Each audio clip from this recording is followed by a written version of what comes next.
तस्वीर के इस खास अंक में हिंदुस्तान एक ऐसा देश जिसे वास्को डी गामा ने खोजा तो जरूर, लेकिन उसकी माटी को हमेशा हमेशा के लिए आजाद कर दिया गांधी, लोहिया, जयप्रकाश और न जाने कितने देशभक्तों ने। हिंदुस्तान जब अंग्रेजों की गुलामी की जंजीरों को तोड़कर आजाद हुआ तो इस देश को प्रथम प्रधानमंत्री के तौर पे मिले पंडित जवाहरलाल नेहरू। 1952 का दशक जब इस देश में मात्र 16.5% का साक्षरता दर था, लेकिन हमने उसकी धीमी रफ्तार को तोड़ते हुए आज हिंदुस्तान के लोकतंत्र का तकाजा ही ऐसा है कि उसने 70.4% का साक्षरता दर पार कर लिया है। हिंदुस्तान पूरे विश्व का सबसे बड़ा लोकतंत्र बनकर उभरा है और ये वक्त ऐसा है कि हिंदुस्तान, ये भारत वक्त वक्त पर अपने शौर्य और साहस का परिचय देता रहा है। आज इस देश की माटी पे हिंदू, मुस्लिम, सिख, ईसाई और कई अनेकों धर्म और जाति के लोग एक साथ इस हिंदुस्तान की मिट्टी पे रहते हैं। 131 करोड़ हिंदुस्तानियों के इस देश में अगर स्त्री और पुरुष के अनुपात का आकलन करें तो प्रति 1000 पुरुष 943 महिलाओं का अनुपात है। आज इस देश में जो विश्व की सबसे बड़ी लोकतंत्र है, इसका अंदाजा, इसकी लोकप्रियता का अंदाजा इस बात से लगाया जा सकता है कि यहाँ पे कुल 7 राष्ट्रीय और अनेकों क्षेत्रीय पार्टियां अपनी अलग अलग विचारधारा से इस देश को विकास की ओर अग्रसर करने में लगी हुई हैं।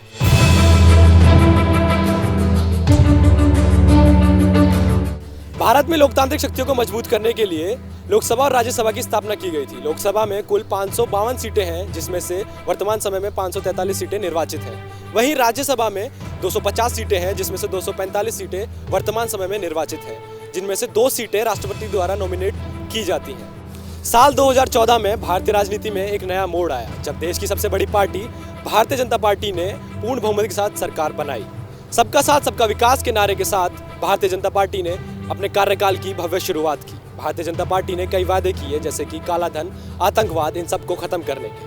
भारतीय जनता पार्टी ने कई योजनाएं भी लाई, स्वच्छ भारत अभियान, बेटी बचाओ बेटी पढ़ाओ, उज्ज्वला योजना।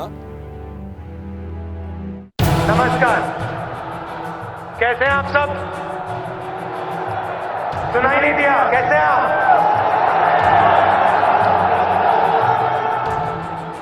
कांग्रेस पार्टी देश की सबसे पुरानी पार्टी है।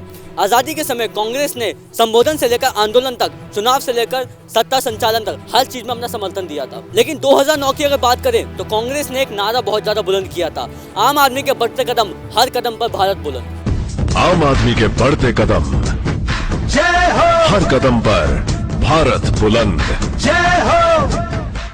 परम पूज्य बाबा साहब डॉक्टर भीमराव अम्बेडकर को भी इसी श्री बीपी सिंह की सरकार ने ही भारत रत्न की उपाधि से सम्मानित किया गया था। बहुजन समाज पार्टी भारत के सूबे उत्तर प्रदेश की एक बड़ी राजनीतिक पार्टी है। आपको बता दें, 2014 के लोकसभा चुनाव में पार्टी ने कोई घोषणा पत्र यानी मैनिफेस्टो जारी नहीं किया था और यह कहा था कि वह करीबन 125 करोड़ देशवासियों के लिए विकास को अपना मुद्दा बनाएगी। लेकिन पार्टी ने 2014 में एक भी सीट पर अपना खाता नहीं खोला। वहीं 5 साल पहले पार्टी ने 2009 में लगभग 20 सीटों पर अपना वर्चस्व कायम किया था। देश के प्रधानमंत्री जी ने फैसला किया, नोटबंदी कर दी और नोटबंदी के बहाने एक एक गरीब का पैसा बैंक में जमा करा। समाजवादी पार्टी भारत के चुनावी राज्य उत्तर प्रदेश की एक मजबूत पार्टी रही है। पार्टी ने 2009 के लोकसभा चुनाव में 23 सीटों पर पकड़ बनाई, लेकिन वहीं 2014 के लोकसभा चुनाव में समाजवादी पार्टी 5 सीटों पर सिमट गई। पार्टी ने चुनावी माहौल में मुसलमानों को विशेष अधिकार देने की बात कही थी। दिल्ली से पूरे देश पर सियासत कौन करेगा, इस रायसीना हिल्स पर खड़े प्रेसिडेंशियल हाउस में तय नहीं होता, बल्कि तय होता है इस देश की आवाम से।